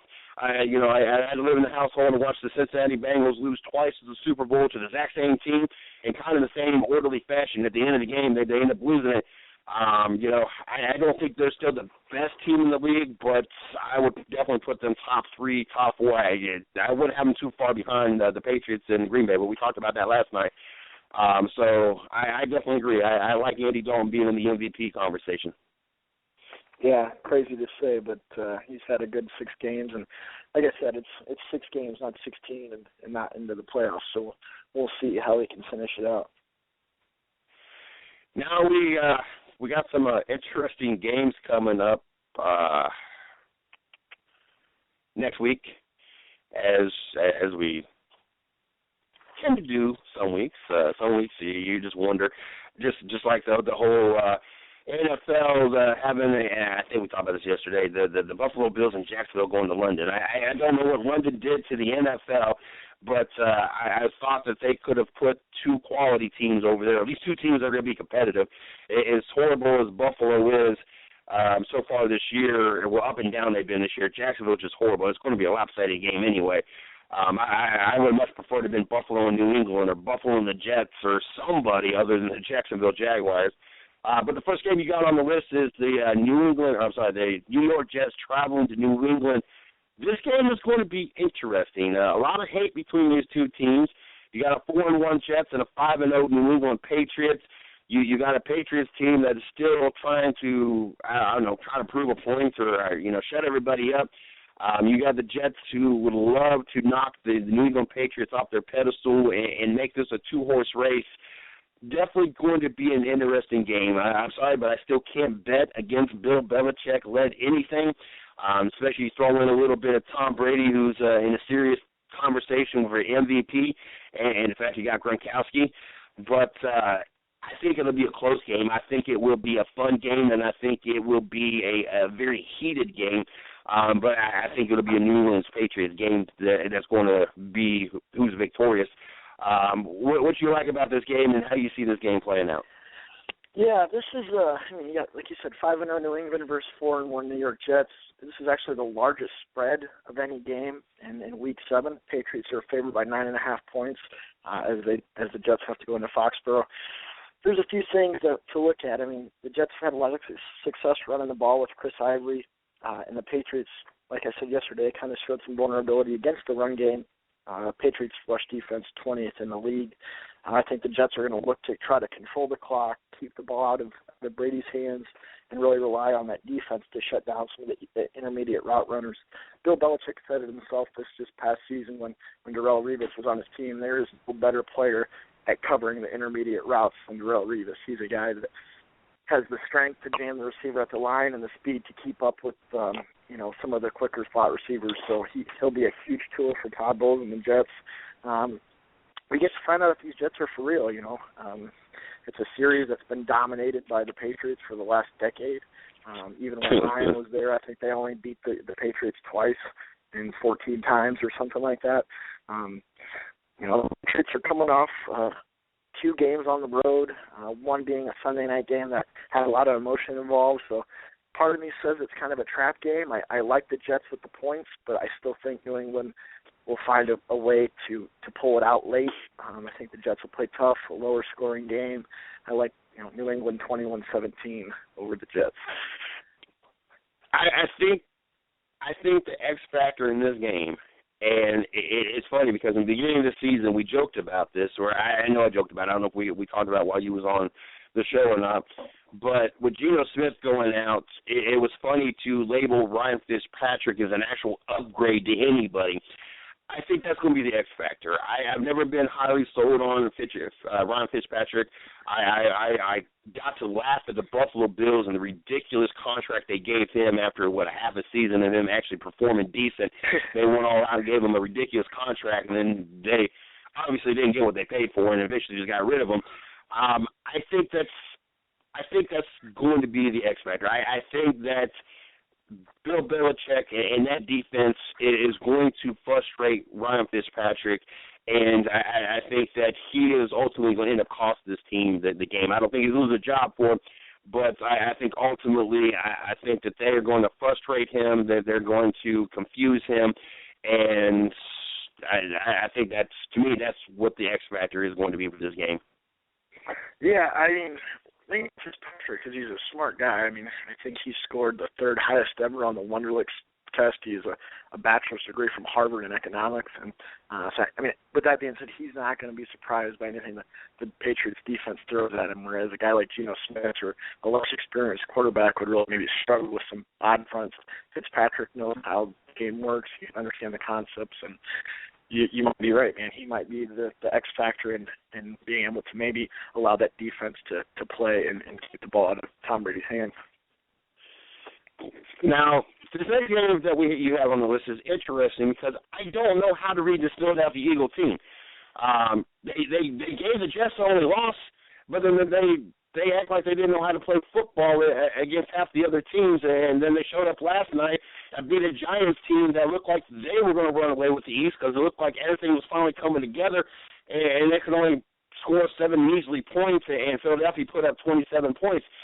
I'm still not ready to throw in the towel and say that Carolina is this great team, but against this Philadelphia team, honestly, I would be shocked if Carolina loses, even though we know Philadelphia can play to the level of Carolina and can probably play at a better level.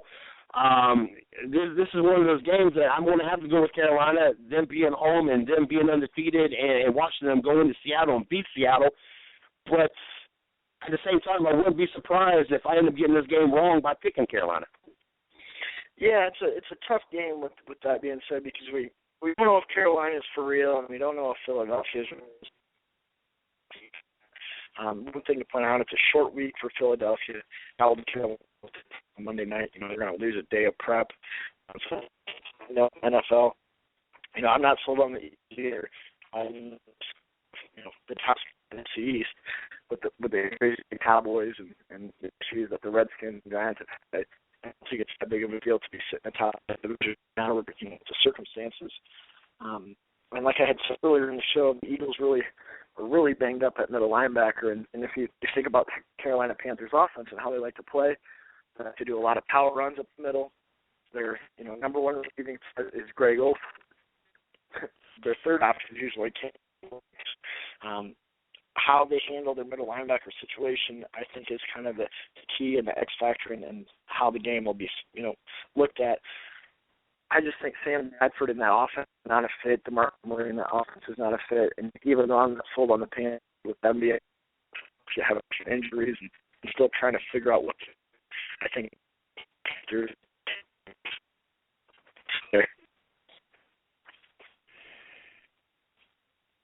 Now, the next game you got on here is the Dallas Cowboys and the New York Giants. And once again, this is kind of the same scenario for me, the Philadelphia Eagles and the Carolina game. If you would have asked me going in before last night's game, there's no doubt in my mind the Giants are going to beat up on the Dallas Cowboys. And Matt Castle led Dallas Cowboys with no Dez Bryant. That defense really not tackling well as we watched the New England Patriots running back just kind of juke the whole damn defense. But then we watched the Giants not able to do anything with Philadelphia last night. Even with that said, I am not sold on Matt Castle. I think that he is nothing more than a backup quarterback.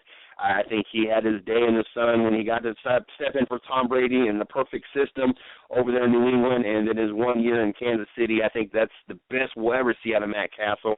I think Dallas is just trying to put the biggest Band-Aid they can possibly put on this and ride it out until Tony Romo is back. I have the Giants at home against the Dallas Cowboys. Yeah, it's going to be an interesting game. With the Cowboys moving to Castle and the Giants played last night, it makes you rethink it's going to be a little bit. But something else for Matt Castle, the reason the Cowboys coaching staff and the general manager moved on from Brandon Weeden is the fact that he's more experienced. He's played in the playoffs, and he's going to take a little more chances as far as getting the ball down the field.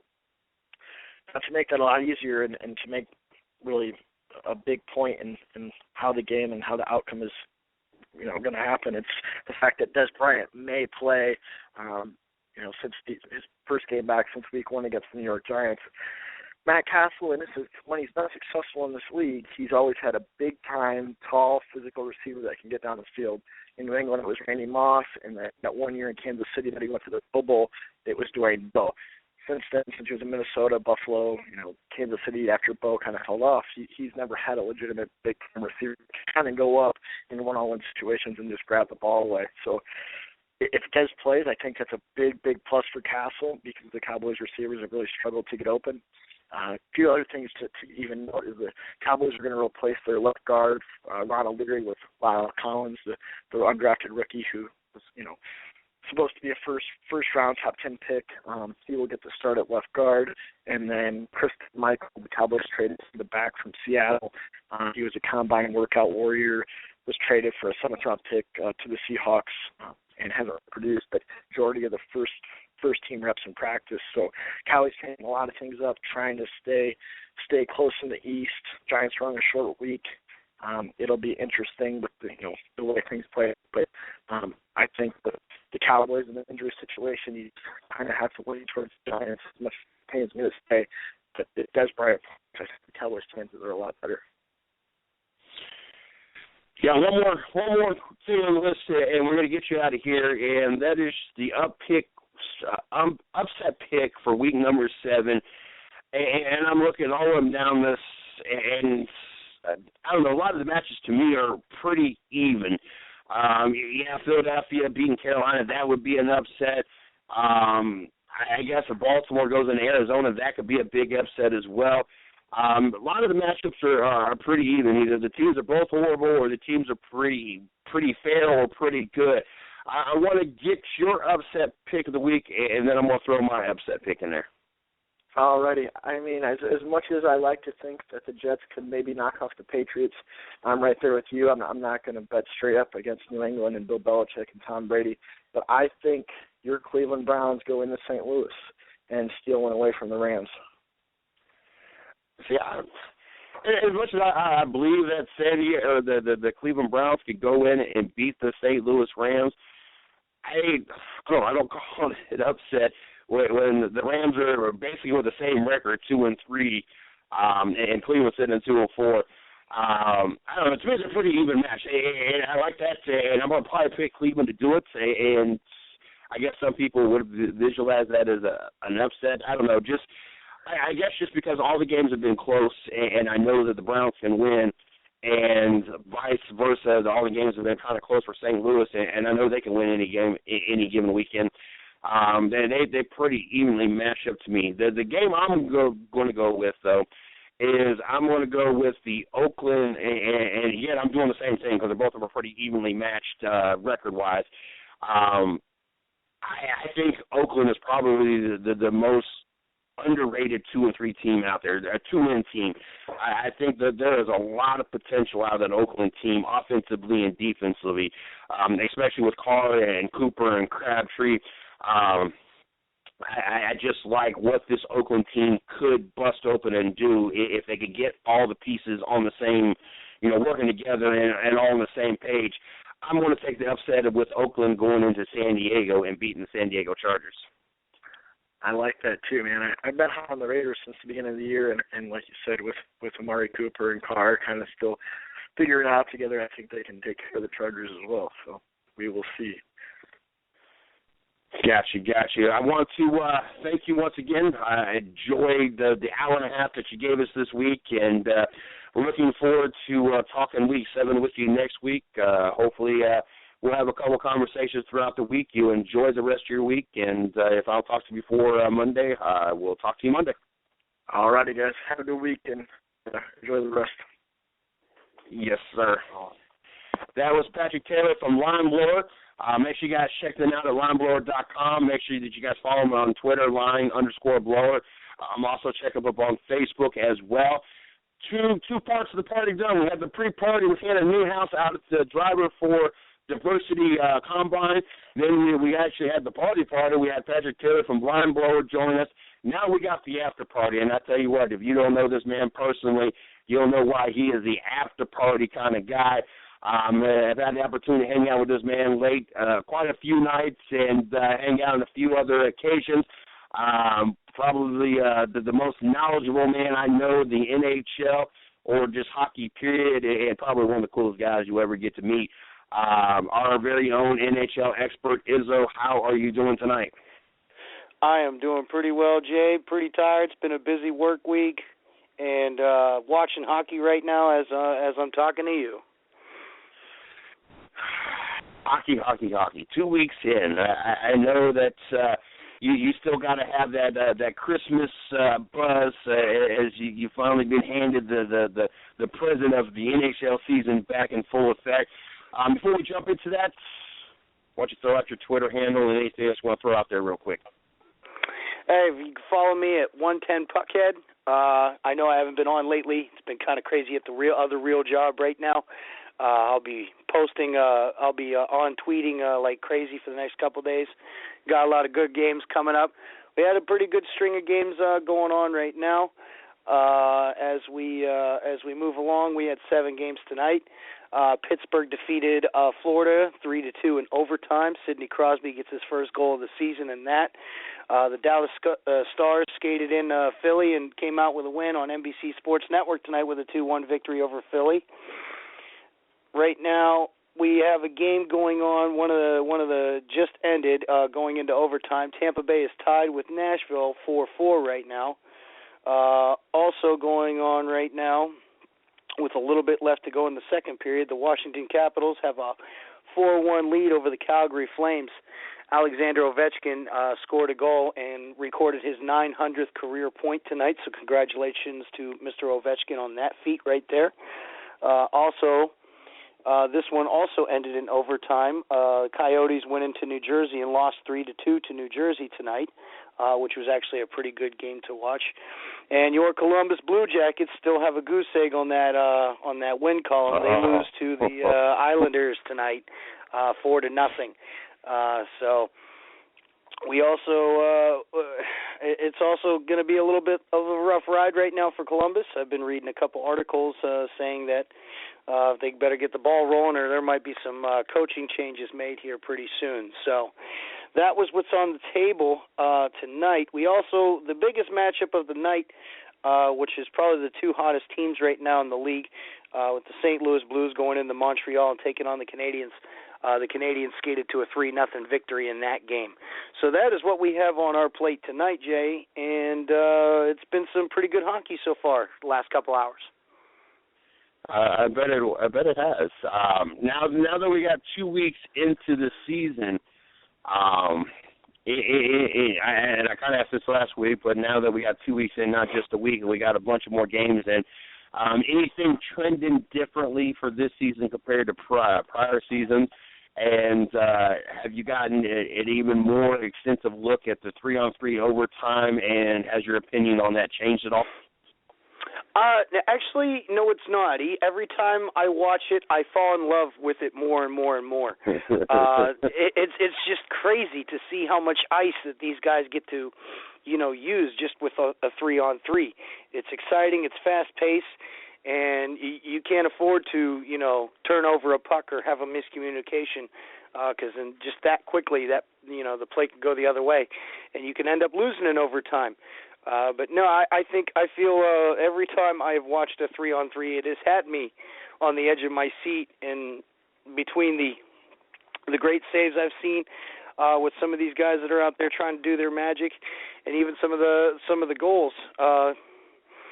I've watched a few articles and a few interviews with goaltenders and how they feel about the 3-on-3 overtime. I feel some of them have kind of hidden their true feeling about it, just for the simple fact that watching these goaltenders trying to, move back and forth. Granted, you don't have as many players to watch on the ice during overtime. But with that being said, with this 3-on-3 overtime, you could have your 3 best skaters out there, your 3 best goal scorers, just all around your 3 best players out there. And, it's a lot different from 5-on-5. Not a lot of ice open and everything. But with this 3-on-3, I'm really liking it. A lot of teams, like I said, that could thrive on it, they are thriving on it. And it seems to be getting better and better and better, and the more and more people I talk to about it, out in public and everything, they seem to enjoy it just as much as I do, Jay. Now, I know I kind of asked this before, but now that you've gotten to see 2 weeks of some overtime, does this possibly change strategy when teams are drafting or looking at free agency, knowing that, there's a good possibility that you need three of the best of the best of the best out there to win these overtime games versus having, multiple players out there at a time?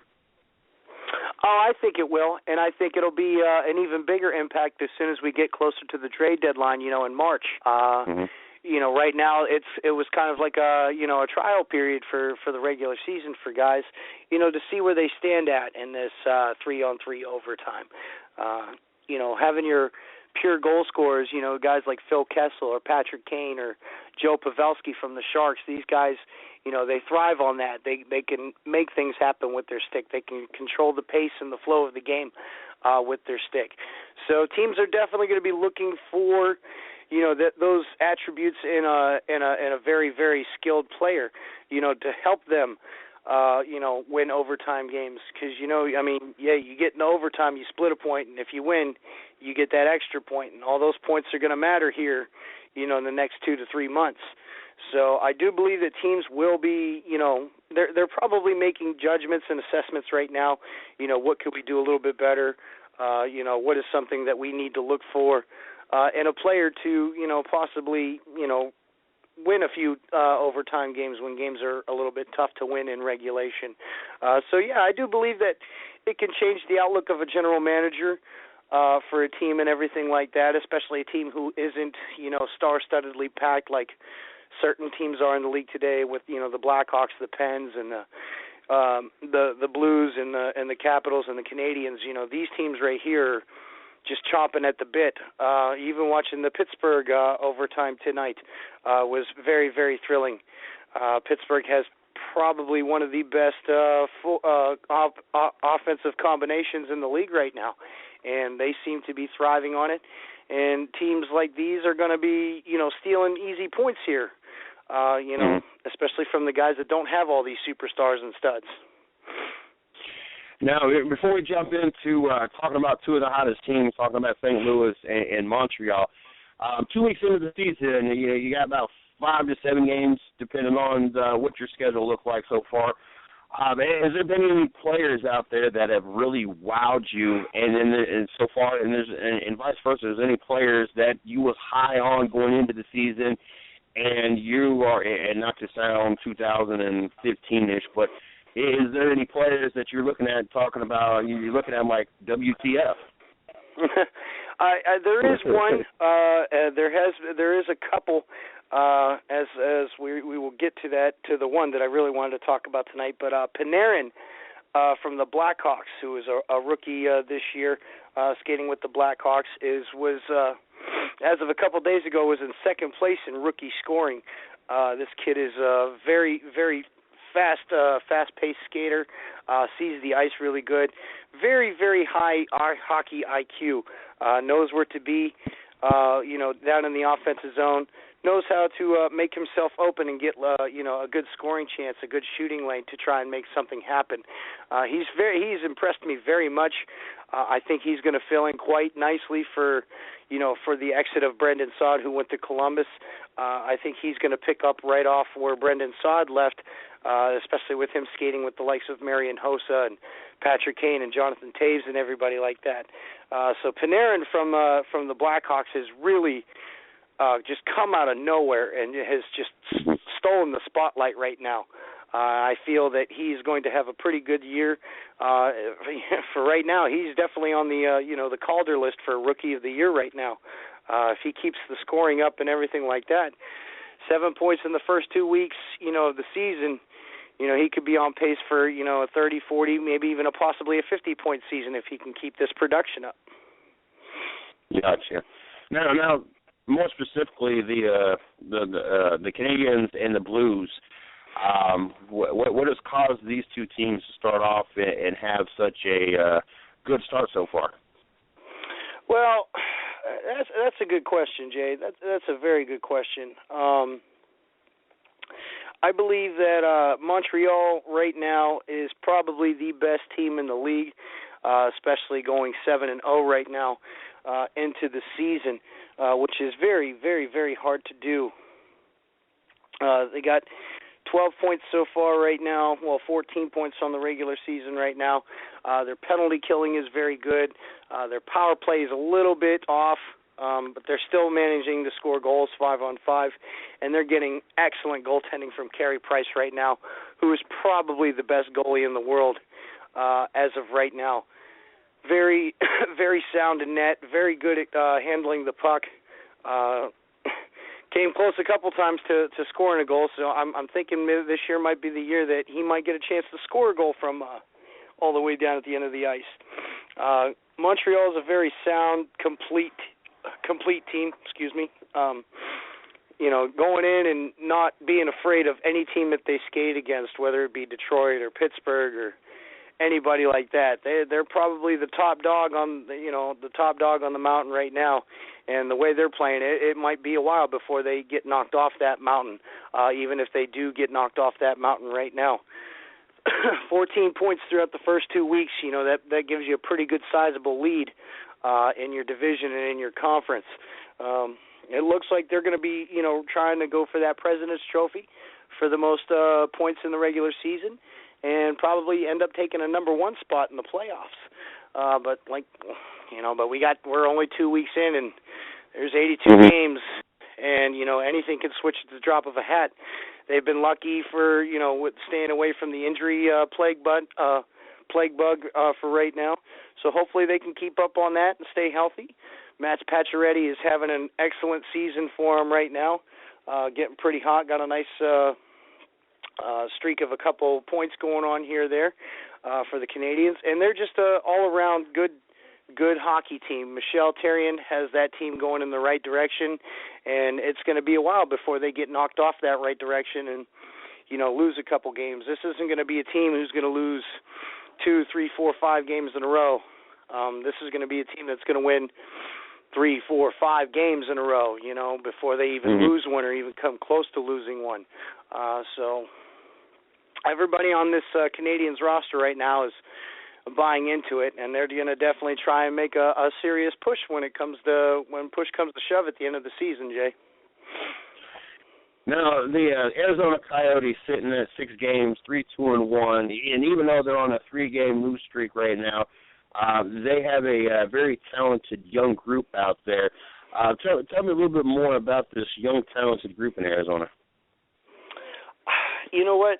And a friend of mine was telling me, he's a Arizona fan, and he was telling me, hey, man, you got to watch Arizona. You got to watch Arizona. And I've been paying attention to the last few games that they've had, especially with their young talent that they have. Guys like Max Domi and Anthony Duclair and a couple other guys, Connor Murphy. These 3 young guys have just taken the Coyotes by storm. Last weekend, Anthony Duclair recorded a hat trick in his rookie season, which is by any means not any easy thing to do, especially scoring a hat trick in one period like he did. These kids are taking the storm to the desert right now, have become pretty much a dangerous team to see. These young kids, they're young, they're agile, they got energy, they got loads of energy. These kids are excited to finally be in the show and doing something, and they are making their names known right now in Arizona. Domi and Duclair and Murphy have been, pretty much been split up on the first 2 lines the last couple weeks, and watching them skate and watching their puck possession time in the offensive zone, it's like they've been in the league now for 5, 6, 7 years. They seem to transition very, very well to the professional game, and it looks like there's going to be there could be some fireworks here in Arizona if they can keep this kind of play up, especially if their veteran leader guys can stay up with these young guys. Guys like Shane Doan and Kyle Chipchura, Oliver Ekman-Larsson, and everything, even Nicholas Grossman, Martin Hansel. These are all guys that have a lot of experience. Some of them have playoff experience and everything like that. So I believe that these young kids have kind of gotten a head start on the veteran guys, but as soon as these veteran guys get their legs under them, once the season really gets into full swing for them, physically and mentally. I can see Arizona slipping into a wild card spot possibly in the playoffs. They've been pretty lucky with the injury bug this year so far. That hasn't always been the case for Arizona in the past. Keeping a healthy Mike Smith, their goaltender, keeping him healthy is going to be another big thing. Protecting him, he's a very good goaltender. Can probably sneak up on the Vezina list for the best goalie in the league if he, keeps his save percentage up and keeps his goals against average down. Can lead the team into the playoffs. Has done it in the past before a few times, and seems to be a fan favorite out there. So I think people in Arizona, their stock is on the rise, and that's a good thing, especially with all this turmoil that they're dealing with the city of Glendale right now and the lease to their arena. I think Arizona has spent their draft picks and brought up the right kids into their farm system, and it's really starting to pay dividends for them. Now, on the Nashville and Tampa Bay game, they are in a shootout. They were tied 4-4 after overtime. Nashville has scored one point in the shootout so far. For those that are interested and want to know what's going on with that game, before we shift gears and talk about the Women's League, is there any games coming up the next week off the top of your head that you'll be keeping an eye on? There are a few that I might be keeping my eye on. There's really not a bad time to, really ever watch a game, whether it's two bad teams or, two really good teams or anything like that. But one that kind of pops off into my head off the gate will be Thursday night at 8 o'clock. I'm looking forward to seeing the Anaheim Ducks skate into Nashville and take on the Predators. That could be a very, very entertaining game to watch. And then at 10:30, we got another California rivalry where the LA Kings will take on the San Jose Sharks. And like I said, those games are on Thursday, and I'm really looking forward to those games to see. Usually, those California teams between the Ducks, the Kings, excuse me, and the Sharks, they always get pretty good.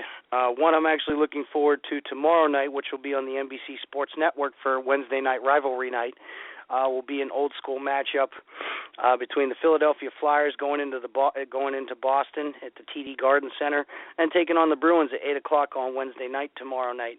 So if you get a chance, that will be a very physical game. Neither team likes each other. This is an all-out bloodbath usually. It can get pretty violent, and it'll get pretty physical without a doubt. So looking forward to those games that are coming up this week. So if you get a chance, crack your favorite beverage open, sit back, and just watch a bunch of guys from Philly and Boston beat the living crap out of each other tomorrow. Now, the Nashville-Tampa Bay game went final. Nashville does end up winning 5-4. A great opportunity to watch that for anybody that's not seen overtime or has not had a chance to watch a shootout yet this year. Definitely was interesting to watch. And just because I haven't had NBC Sports until about 6 months ago, have they always had Wednesday rivalry night, or is this something that's kind of new for the NHL and NBC? They've been doing this now for the past couple seasons. Okay. When they first started it, it really wasn't that big of a deal because before it was NBC Sports Network, it was known as the Versus Channel, which was owned by a guy out of Philly and everything like that, and it really didn't get the wheels didn't really get turning on that, so NBC kind of stepped in and purchased the Versus Channel and turned it into NBC Sports Network, and they've done an excellent job with the Wednesday night rivalries. They always usually have two pretty good teams that really don't like each other, and they always know how to pick the best rivalry games. Usually you'll see maybe Pittsburgh and Philly or Boston and Montreal or Montreal and Toronto. They seem to have their rivalry games picked out pretty well for Wednesday night. But every Wednesday night at 8 o'clock on the NBC Sports Network, it's always rivalry night, and there's never a dull game on TV to watch. So if the people out there listening get a chance, Wednesday night, 8 o'clock, watch the Wednesday night rivalry. Tomorrow will be a good one, like I said, between Boston and Philly. It's going to get pretty physical. It's going to get pretty ugly. I kind of have Philly walking out of that one with a W tomorrow night, so I'm going to be sitting back, kicking back, and watching some hockey tomorrow night. Now, of course, we've been keeping an eye on the Women's League. How did it go this last weekend, and what did you catch out of the Women's League this week? Well, we had two games on with the 4 teams that are in the league. Actually, they had a little bit of a problem with the Boston. With the Boston Pride and the New York Riveters. One of the team buses were late, and the game got delayed a little bit. There was a little bit of a mix-up there, but they finally got the game played, and the Boston Pride defeated the New York Riveters 7-1 at the Aviator Sports and Recreation Center in Brooklyn. The first goal was 55 seconds into the contest. Zoe Hickel scored 55 seconds into the first period. And then from there on out, Boston just pretty much put up a scoring clinic, putting up goal after goal after goal and managing to win the game at 7-1. So it was actually really exciting to see. I actually got to watch a lot more video on these this time, unlike the first week and everything like that. And I was pretty impressed. The system that Boston is running, it seems to be working for them. Putting up 7 goals is no easy feat, no matter what league you play in. I'm really liking what these girls are doing right now, and I think it's going to really start picking up steam. So that was a pretty one-sided affair. Along with the other game, the Connecticut Whale beat the Buffalo. The Connecticut Whale beat the Buttes 5-2 also on Sunday. And this game was actually pretty interesting to watch. Both teams were skating strong, skating quick, and playing very, very physical. And that's something that has really surprised me because usually when you watch women's Olympic hockey, these girls don't really play that much of a physical game like the men do. Even when the Olympics are on for the men, even they aren't that physical. So I was a little shocked and taken back by how physical it really got. It was something to watch, and these girls are out to show something, and I think they're doing a very good job at it. So it's going to be a pretty interesting thing. They're only going to be playing 16 games, so they got 14 games left, and there'll be there'll be games on every Sunday until their playoffs kick in next week. The Buttes will be hosting the Boston Pride on October 25th at 3:30, and while the Connecticut Whale will be in New York to take on the Riveters at 7 p.m. So I'm actually looking forward to watching some more women's hockey. I've been taken back by how physical it's been. It's definitely been a good product to watch so far, and I'm looking forward to watching more, Jay. That's cool. I definitely got to check that out as well. Hopefully this Sunday I'll get off early enough that I can find it and be able to catch it and enjoy some hockey. Right now I got the NHL network on, so I've been catching up on what's going on today and what's going on right now. So definitely trying to do my part to keep up. And Columbus Blue Jackets starting off an 0-7 record. Just not looking good. Right now they're listing other teams that turned it around. Washington Capitals in 83-84, 148-27. That's really the only one to really talk about the turnaround. Everybody else didn't finish very well. So not looking good for Columbus after all those moves in the off season and all the excitement that Columbus was looking at. It's kind of looks like their balloon is deflating very rapidly out there. Definitely looking forward to talking to you again next Tuesday night. Hope you enjoy the rest of your week, and I'm sure that I will be in touch with you throughout the week as I try to anyway.